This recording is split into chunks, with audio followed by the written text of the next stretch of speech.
Audiolibros y más presenta Viaje al centro de la Tierra. Un libro escrito por Julio Verne.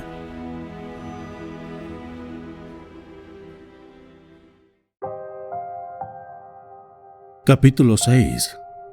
Ante esas palabras un estremecimiento recorrió todo mi cuerpo. Sin embargo, me contuve. Incluso resolví poner buena cara.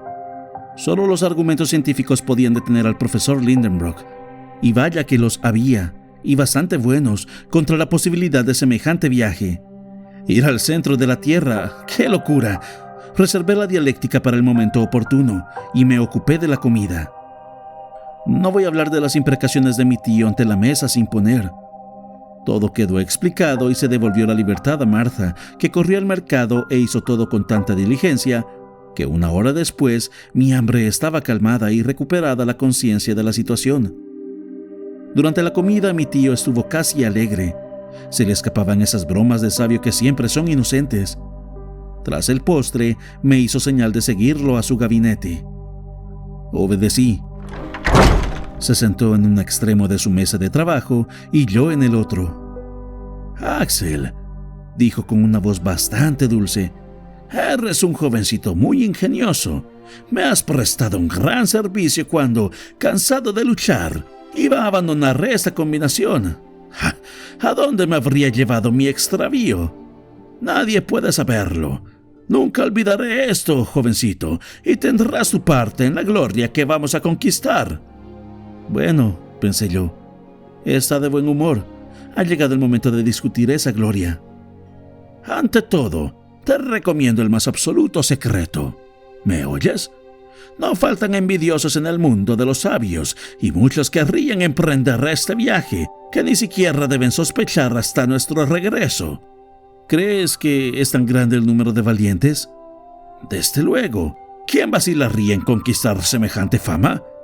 Si el documento fue reconocido, un ejército entero de geólogos se precipitaría tras las huellas de Saknussemm.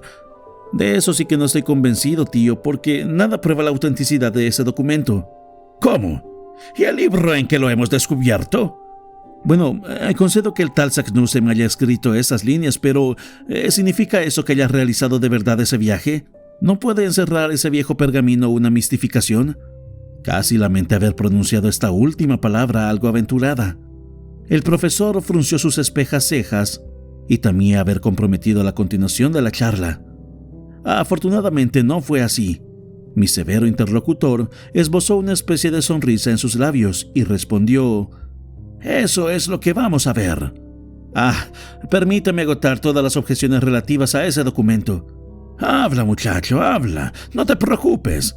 Te dejo en total libertad de exponer tus opiniones. Ya no eres mi sobrino, sino mi colega. Así que, adelante. Pues bien, ante todo quisiera saber quiénes son esos Yokul, Sneffels y Skartaris de los que nunca he oído hablar. Nada más fácil. Precisamente hace algún tiempo recibí una carta de mi amigo Augustus Petermann, de Leipzig. No podía llegar más oportunamente.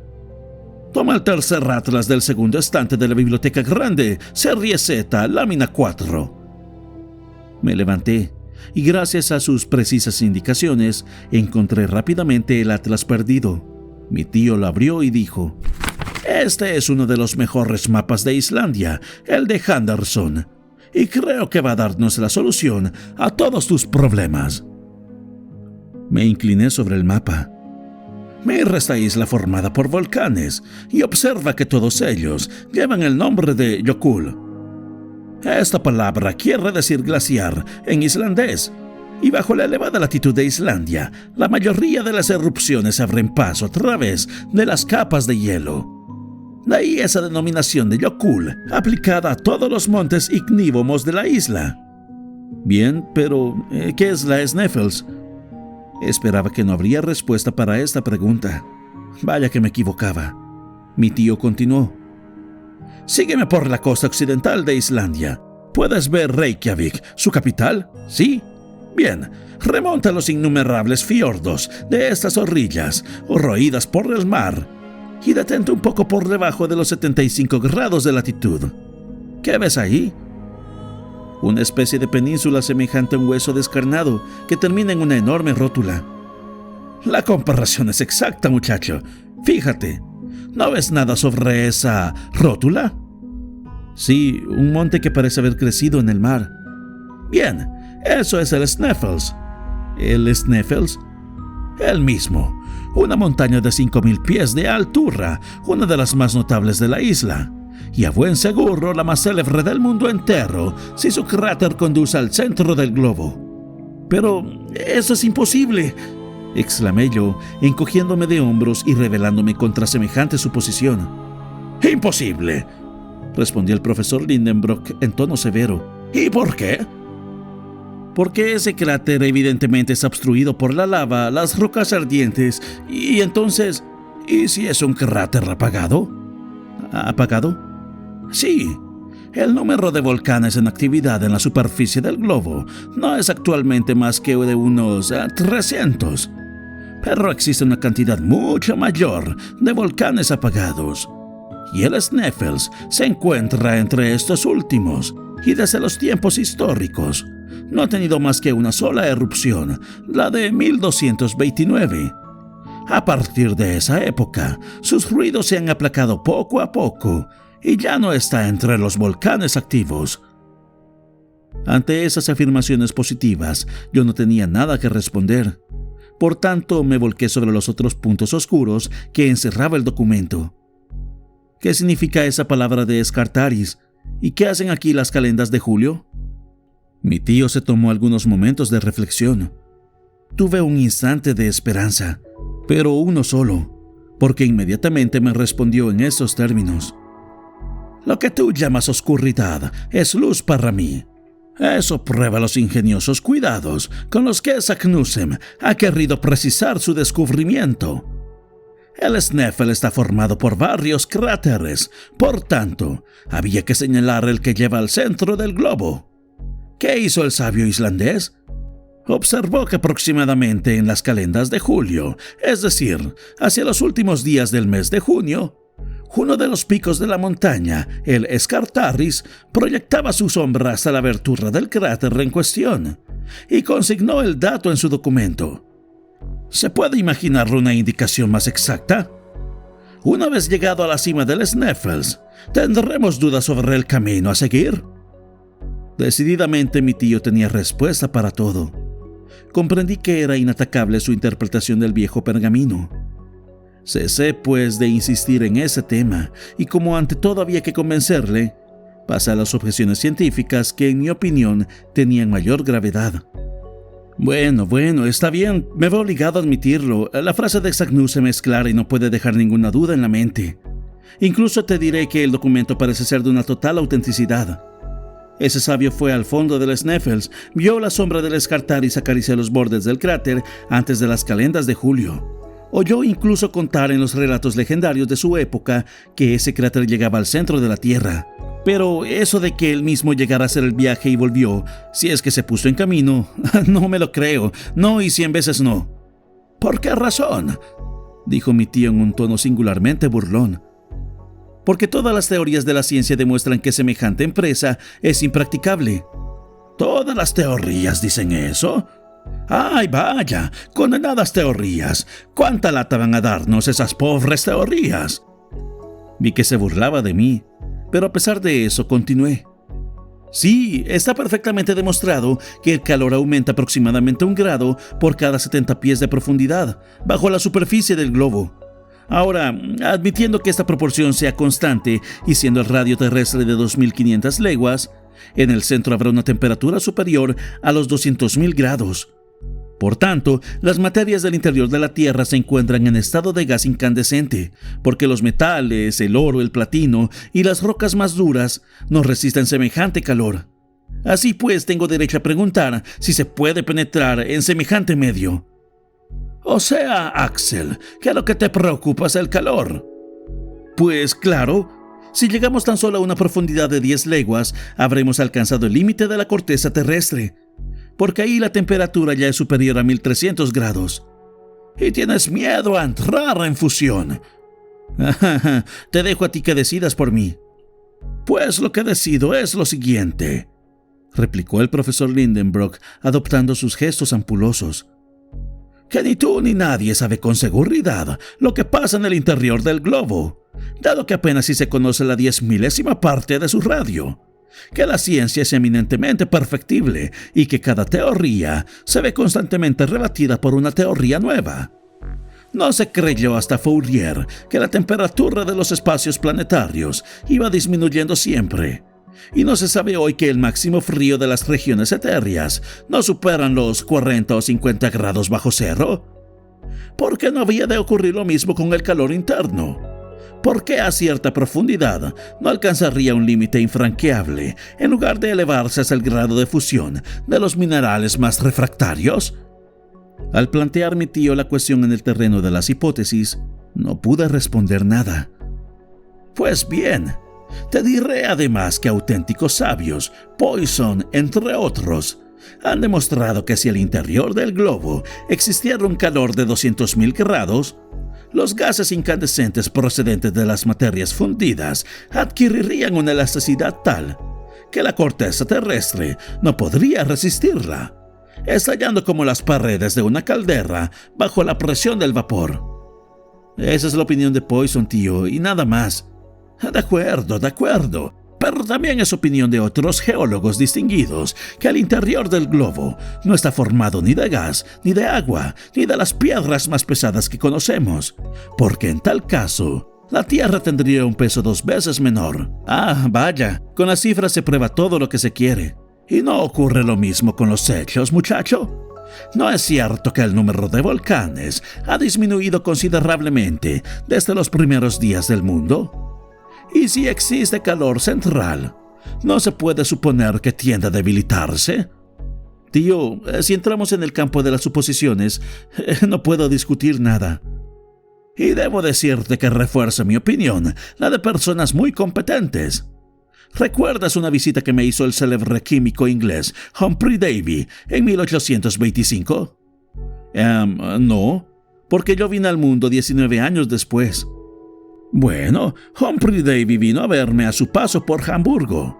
Entre otras cuestiones, discutimos durante mucho tiempo la hipótesis de la liquidez del núcleo interior de la Tierra. Estábamos los dos de acuerdo en que tal liquidez no podía existir, por una razón a la cual la ciencia nunca ha encontrado respuesta. ¿Cuál? Que esa masa líquida estaría sujeta, como el océano, a la atracción de la luna, y por consiguiente, 2 veces al día se producirían mareas interiores que, levantando la corteza terrestre, darían lugar a periódicos temblores de tierra. Sin embargo, es evidente que la superficie del globo ha estado sometida a la combustión, y podemos suponer que la corteza exterior se enfrió primero, mientras el calor se refugiaba en el centro. Falso. La Tierra ha sido calentada por la combustión de su superficie, y no de otro modo. Su superficie estaba compuesta de gran cantidad de metales, como el potasio y el sodio, que tienen la propiedad de inflamarse al solo contacto con el aire y el agua. Esos metales ardieron cuando los vapores atmosféricos se precipitaron en forma de lluvia sobre el suelo, y poco a poco, cuando las aguas penetraron en las fisuras de la corteza terrestre, provocaron nuevos incendios con explosiones y erupciones. De ahí que los volcanes fueran tan numerosos en los primeros días del mundo. Hipótesis muy ingeniosa. Y que Humphrey Davy me demostró aquí mismo con un experimento muy simple. Preparó una bola metálica hecha principalmente con los metales que acabo de citar y que representaba perfectamente nuestro globo. Cuando se dejaba caer una fina lluvia en la superficie, esta se hinchaba, se oxidaba y formaba una pequeña montaña. En su cima se abría un cráter y la erupción se producía y comunicaba a toda la bola un calor tal que resultaba imposible sostenerla en la mano. Verdaderamente comenzaba a vacilar ante los argumentos del profesor. Además, lo sostenía con su pasión y entusiasmo habituales. Ya ves, Axel, el estado del núcleo central ha suscitado diversas hipótesis entre los geólogos. No hay nada menos demostrado que ese calor interno, en mi opinión, no existe. No podría existir. Además, lo vamos a ver, y lo mismo que Arne Saknussemm, sabremos a qué atenernos sobre esta gran cuestión. Pues bueno, sí, respondí yo, sintiendo que me ganaba su entusiasmo. Sí lo veremos, si es que allí se puede ver algo. ¿Y por qué no? No podemos contar con fenómenos eléctricos para alumbrarnos e incluso con atmósfera que, al acercarse al centro de la Tierra, puede volverse luminosa debido a la presión. Sí, después de todo sí es posible. Seguro, respondió triunfalmente mi tío.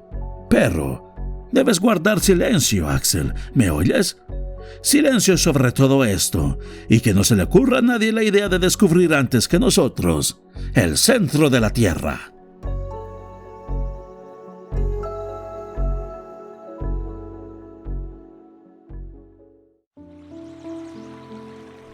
Capítulo 7.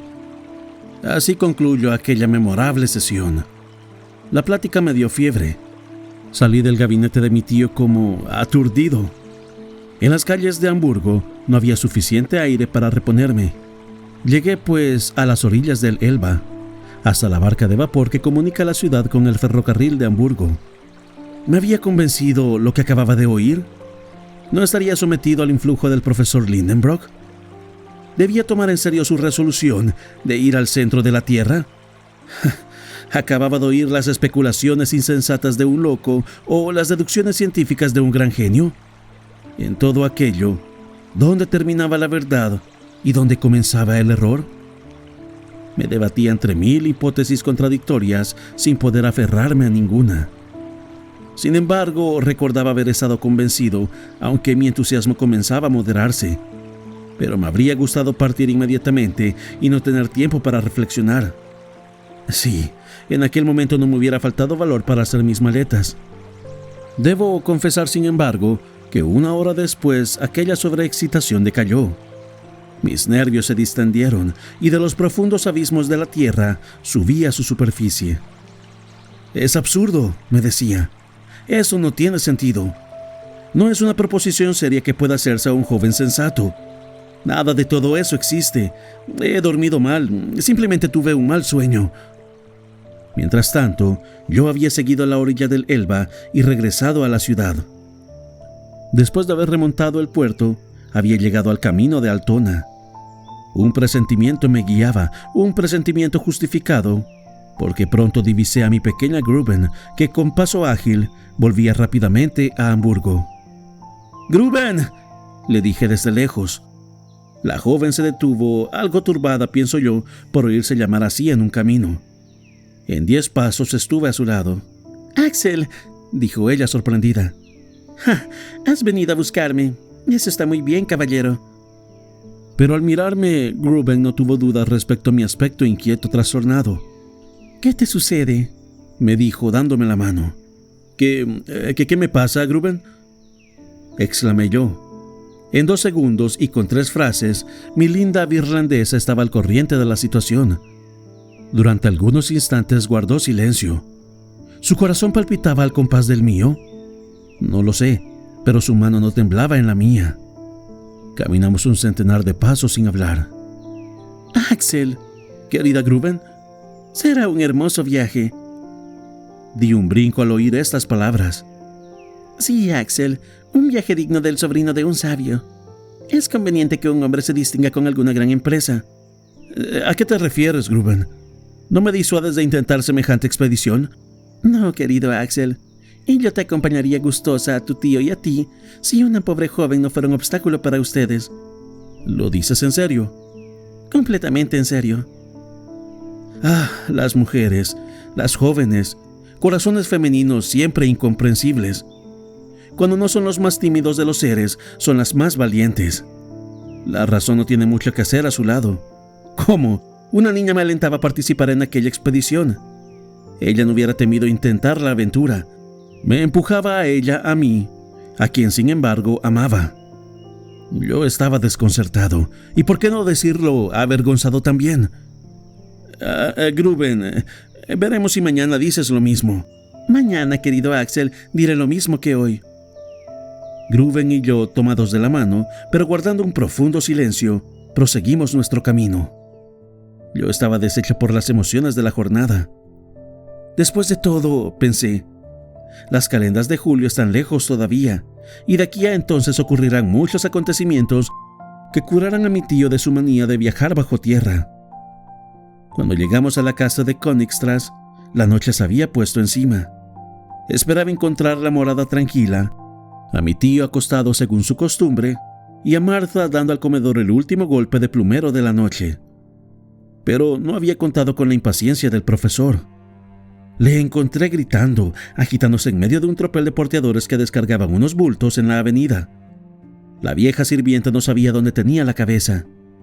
«¡Vamos, Axel! ¡Vamos! ¡Date prisa, desgraciado!», exclamó mi tío desde lejos nada más al verme. «Tu maleta no está hecha, mis papeles no están en orden, no encuentro la llave de mi maletín de viaje y mis polainas no acaban de llegar». Yo estaba estupefacto, me faltaba la voz. Mis labios apenas pudieron articular estas palabras. «Entonces, ¿nos vamos?» «Sí, desgraciado. ¿Quién te manda a pasear en lugar de estar aquí?» «¿Nos vamos?» «Sí, pasado mañana, primera hora». No pude oír más y eché a correr hacia mi habitación. Ya no había duda. Mi tío acababa de emplear la tarde en conseguir una parte de los objetos y utensilios necesarios para su viaje. La avenida estaba atestada de escalas de cuerda, cuerdas de nudos, antorchas, cantimploras, crampones de hierro, picos, bastones cerrados y piquetas en cantidad suficiente para cargar a 10 hombres por lo menos.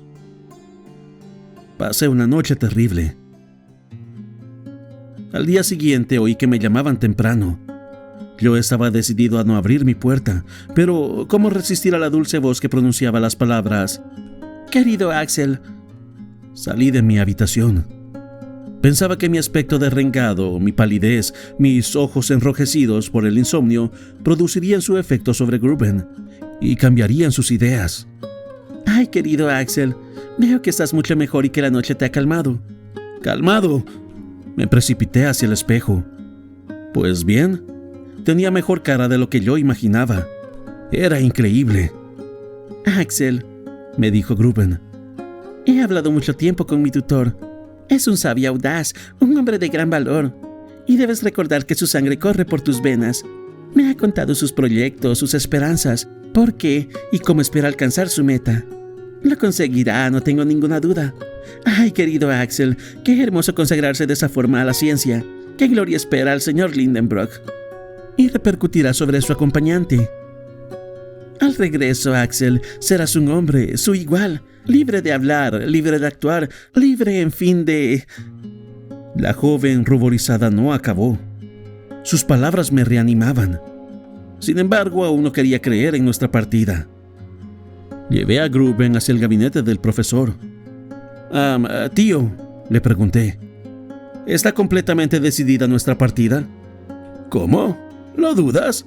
No. Solo quiero preguntarte qué es lo que nos apremia». «Pues el tiempo que huye con una rapidez irreparable». «Pero si todavía estamos a 26 de mayo y hasta finales de junio...»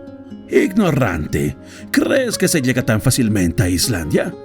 Si no te hubieras sido como un loco, te habría llevado a la oficina de representación de Copenhague, a Liffender ICO. Allí habrías visto que de Copenhague a Reykjavik no hay más que un servicio, el 22 de cada mes». «¿Y qué pasa?» «Pues que si esperamos al 22 de junio, llegaríamos demasiado tarde para ver la sombra del Scartaris acariciar el cráter del Sneffels. Por lo tanto, hay que llegar a Copenhague cuanto antes para buscar un medio de transporte. Vamos, vete a hacer la maleta». No había respuesta posible. Subí a mi habitación. Gruben me siguió.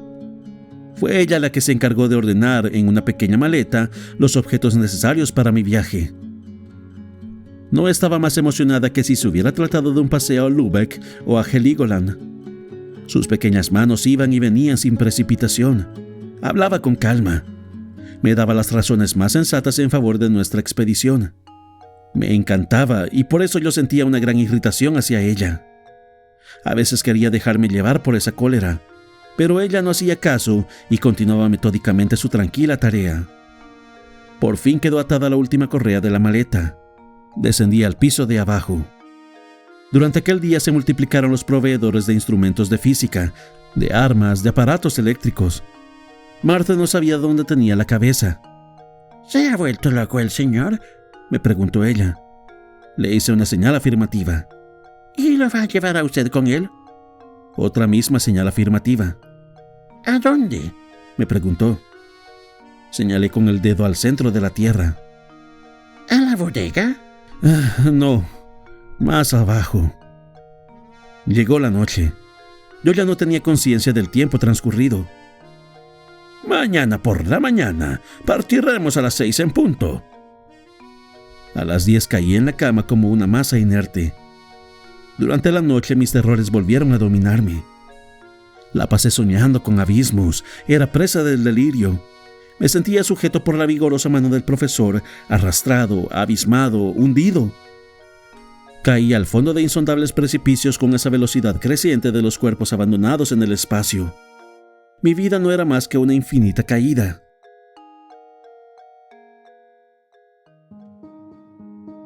Me desperté a las 5, quebrantado por la fatiga y la emoción. Bajé al comedor. Mi tío estaba sentado a la mesa. Devoraba. Lo miré con un sentimiento de horror. Pero Gruben estaba allí. No dije nada. No pude comer. A las 5:30 se escuchó en la calle el rodar de un carruaje que llegaba para llevarnos al ferrocarril de Altona. Pronto estuvo lleno hasta el tope de los bultos de mi tío. ¿Y tu maleta?, me preguntó. Está lista, respondí con voz desfallecida. Bájala deprisa o harás que perdamos el tren. Luchar contra mi destino me pareció imposible entonces. Volví a subir a mi habitación y dejando deslizarse mi maleta por los escalones me lancé tras ella. En aquel momento mi tío ponía solemnemente entre las manos de Gruben las riendas de su casa. Mi linda irlandesa conservaba su calma habitual. Abrazó a su tutor, pero no pudo contener una lágrima al rozar mi mejilla con sus dulces labios. Gruben. Vete, querido Axel, vete. Dejas a tu prometida, pero a la vuelta encontrarás a tu mujer. Estreché a Gruben entre mis brazos y ocupé un puesto en el carruaje. Desde el umbral de la puerta, Martha y la joven nos dirigieron un último adiós. Luego, los dos caballos, excitados por el silbido de su conductor, se lanzaron al galope por el camino de Altona.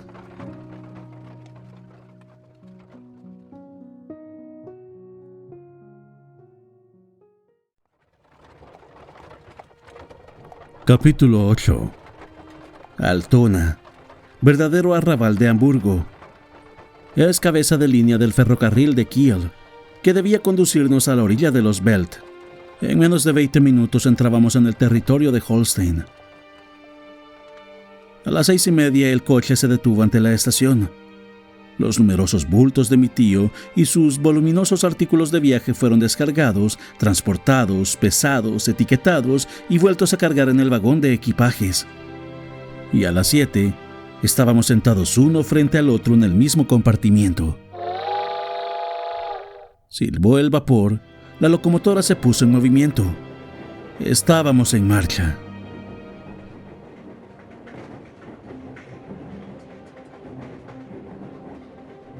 ¿Me había resignado? Todavía no. Sin embargo, el aire fresco de la mañana y los paisajes de la ruta, rápidamente renovados por la velocidad del tren, me distraían de mi gran preocupación. En cuanto al pensamiento del profesor, evidentemente iba por delante de aquel convoy, demasiado lento para el gusto de su impaciencia. Íbamos solos en el vagón, pero no hablábamos. Mi tío inspeccionaba sus bolsillos y su maletín de viaje con minuciosa atención.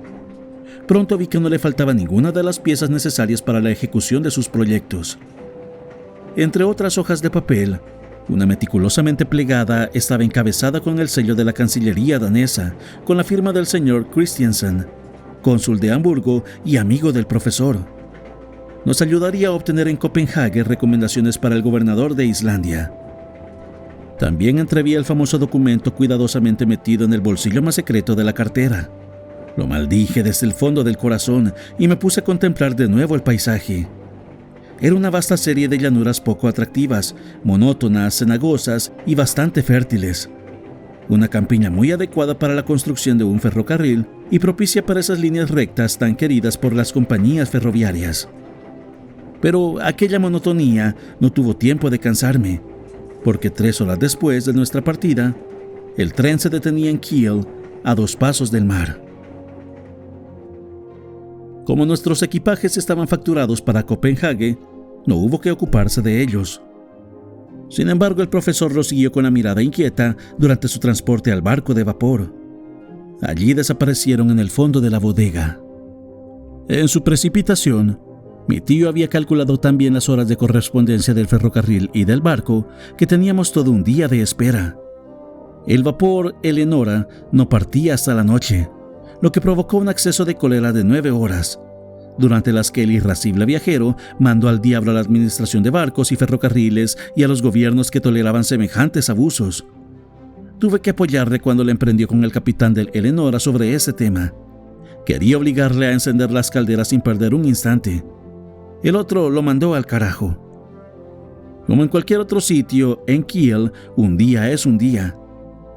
A fuerza de pasear por las orillas verdeantes de la bahía, en cuyo fondo se alza la pequeña ciudad, de recorrer los espesos bosques que le prestan la apariencia de un nido en un haz de ramas, de admirar las villas, provistas, todas y cada una, de su pequeña sauna, en fin, de vagabundear y de gruñir, llegaron las 10 de la noche. Los torbellinos de humo del Eleonora se elevaban por el cielo. El puente temblequeaba bajo los estremecimientos de la caldera. Estábamos a bordo y éramos propietarios de 2 literas puestas una sobre otra en el único camarote del barco. A las 10:15 largaron amarras y el vapor surcó rápidamente las sombrías aguas del Gran Belt. La noche estaba oscura. Había buena brisa y mar gruesa. Algunas luces de la costa aparecieron en medio de las tinieblas. Más tarde, no sé dónde, un faro destellante resplandeció sobre la superficie de las olas. Eso fue todo lo que quedó en mi recuerdo de esa primera travesía. A las 7 de la mañana desembarcábamos en Korsor, pequeña población situada en la costa occidental del Sealand. Allí saltamos del barco a un nuevo ferrocarril que nos llevó atravesando a una región no menos llana que las campiñas de Holstein. Faltaban todavía 3 horas de viaje para alcanzar la capital de Dinamarca. Mi tío no había pegado el ojo en toda la noche. Creo que, en su impaciencia, empujaba el vagón con los pies. Por fin divisó un trozo de mar. ¡Ah! ¡El Sun!, exclamó. A nuestra izquierda había un vasto edificio que se parecía a un hospital. «Es un manicomio», dijo uno de nuestros compañeros de viaje. Bueno, pensé yo, en ese establecimiento deberíamos terminar nuestros días. Y por grande que sea ese hospital, siempre será demasiado pequeño para contener toda la locura del profesor Lindenbrock.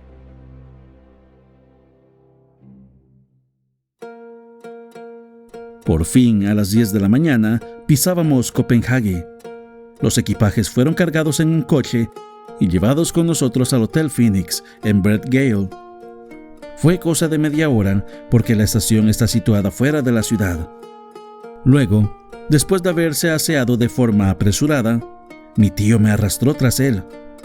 El portero del hotel hablaba alemán e inglés, pero el profesor, en su calidad de políglota, le preguntó en buen danés, y en buen danés le indicó a aquel personaje la situación del Museo de Antigüedades del Norte. El director de este curioso establecimiento, donde se amontonan maravillas que permitirían reconstruir la historia del país con sus antiguas armas de piedra, sus copas medievales y sus joyas, era un sabio amigo del cónsul de Hamburgo, el profesor Thompson. Mi tío tenía para él una calurosa carta de recomendación. En general, un sabio recibe bastante mal a otro sabio, pero en este caso fue todo lo contrario. Como hombre servicial, el señor Thompson acogió cordialmente al profesor Lindenbrock e incluso a su sobrino. Decir que el secreto fue guardado ante el excelente director del museo apenas resulta necesario. Queríamos buenamente visitar Islandia como desinteresados aficionados. El señor Thompson se puso por entero a nuestra disposición y recorrimos los muelles en busca de un navío que estuviera a punto de partir. Yo esperaba no encontrar ningún medio de transporte, pero no fue así. Una pequeña goleta danesa, la Valkyria, debía hacerse a la vela para Reykjavik el 2 de junio. El capitán, el señor Bjarn, se hallaba a bordo. En medio de su alegría, el futuro pasajero le estrechó las manos hasta rompérselas. El buen hombre quedó algo asombrado por semejante apretón. Le parecía la cosa más simple ir a Islandia, ya que esa era su ocupación. A mi tío le parecía sublime. El digno capitán aprovechó aquel entusiasmo para hacerse pagar al doble el pasaje en su navío. Pero nosotros no reparábamos en esas miserias. «Preséntese a bordo el martes a las 7 de la mañana», dijo el señor Bjarn, tras haberse embolsado un respetable número de $. Agradecimos entonces al señor Thompson sus buenos oficios y volvimos al Hotel Phoenix. Esto va bien, muy bien», repetía mi tío. «Qué suerte haber encontrado ese barco dispuesto a partir. Ahora almorcemos y vayamos a visitar la ciudad». Nos dirigimos a Königsniator, plaza irregular donde se encuentra un puesto con 2 inocentes cañones fijos que no dan miedo a nadie. Cerca de allí, en el número 5, había un restaurante francés al cuidado de un cocinero llamado Vincent. Almorzamos abundantemente por el módico precio de 4 marcos cada uno. Luego yo sentí un placer de niño recorriendo la ciudad. Mi tío se dejaba llevar. Además, no vio nada, ni el insignificante Palacio del Rey, ni el bonito puente del siglo XVI que une las 2 márgenes del canal delante del museo, ni el inmenso cenotafio de Thorwaldsen, adornado de horribles pinturas murales, y que en su interior contiene las obras de ese escultor, ni el castillo bombonera de Rosenborg, en un parque bastante hermoso, ni el admirable edificio renacentista de la Bolsa, ni su campanario hecho con las colas entrelazadas de 4 dragones de bronce, ni los grandes molinos de las murallas, cuyas amplias aspas se hinchaban como las velas de un bajel al viento del mar. Qué deliciosos paseos hubiéramos dado mi hermosa irlandesa y yo por la parte del puerto, donde los bergantines y las fragatas dormían pacíficamente bajo su roja techumbre, por las orillas verdeantes del estrecho, a través de aquellas espesas enramadas, en cuyo seno se ocultaba la ciudadela, cuyos cañones alargan sus negras fauces entre las ramas de los saucos y los sauces. Pero, mi pobre Gruben estaba lejos. Además, ¿podía tener esperanza de volver a verla alguna vez? Sin embargo, aunque mi tío no vio nada de estos encantadores parajes, quedó vivamente sorprendido por la vista de cierto campanario situado en la isla de Amak, que forma el barrio suroeste de Copenhague. Recibí la orden de dirigir nuestros pasos hacia aquel lado. Subí a una pequeña embarcación a vapor que hacía el servicio de los canales y que en unos instantes atracó en el muelle de Dock Yard. Después de haber atravesado algunas calles estrechas donde galeotes vestidos con pantalones medio amarillos y medio grises trabajaban bajo los bastones de los comitres, llegamos ante Vor Flerserskirk. Aquella iglesia no ofrecía nada notable, pero su campanario, bastante alto, había atraído la atención del profesor por lo siguiente. Alrededor de la aguja de su campanario circulaba una escalera exterior cuya espiral se desarrollaba al aire libre. «Subamos», dijo mi tío. «Pero, ¿y el vértigo?» «Con más razón, tenemos que acostumbrarnos. Pero, vamos, te digo, y no perdamos tiempo». Hubo que obedecer. Un vigilante que vivía al otro lado de la calle nos entregó una llave y comenzamos la ascensión. Mi tío me precedía con paso ágil. Yo le seguía, no sin terror, porque la cabeza me daba vueltas con lamentable facilidad. Yo no tenía ni el aplomo de las águilas ni la insensibilidad de sus nervios. Mientras estuvimos encerrados en el recinto interior, todo fue bien. Pero después de 150 escalones, el aire vino a golpearme el rostro. Habíamos llegado a la plataforma del campanario. Allí comenzaba la escalera aérea, protegida por una frágil barandilla y cuyos escalones, cada vez más estrechos, parecían subir hasta el infinito. Nunca lo voy a conseguir. ¿Vas a ser un cobarde? ¡Sube!, respondió despiadadamente el profesor. Forzoso fue seguirle agarrándome como una lapa. El viento me aturdía, sentía que el campanario oscilaba bajo las ráfagas, mis piernas fallaban. Trepaba apoyado en las rodillas, luego en el vientre, cerraba los ojos, me mareaba de vértigo. Por fin, tirándome mi tío por el cuello de la camisa, llegué junto a la bola. «Mirra, y mirra bien. Hay que tomar lecciones de abismo.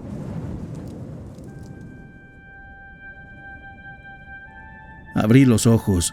Divisé las casas achatadas y como aplastadas por una caída en medio de la bruma de las humaredas. Por encima de mi cabeza pasaban nubes desmelenadas y por una inversión óptica me parecían inmóviles, mientras que el campanario, la bola y yo éramos arrastrados a velocidad fantástica. A lo lejos, a un lado se extendía la campiña verdeante. Al otro resplandecía el mar bajo un haz de rayos. El sol se extendía hacia la punta de Elsinor, con algunas velas blancas, verdaderas alas de gaviotas. Y en la bruma del este ondulaban las costas apenas difuminadas de Suecia. Toda aquella inmensidad giraba ante mis ojos, pero hube de levantarme, mantenerme erguido y mirar. Mi primera lección de vértigo duró 1 hora. Cuando al fin me fue permitido descender y tocar con el pie el pavimento sólido de las calles, estaba agotado. «Mañana lo repetiremos», dijo mi profesor. Y en efecto, durante 5 días repetimos este ejercicio vertiginoso, y de buena o mala gana, hice sensibles progresos en el arte de las altas contemplaciones.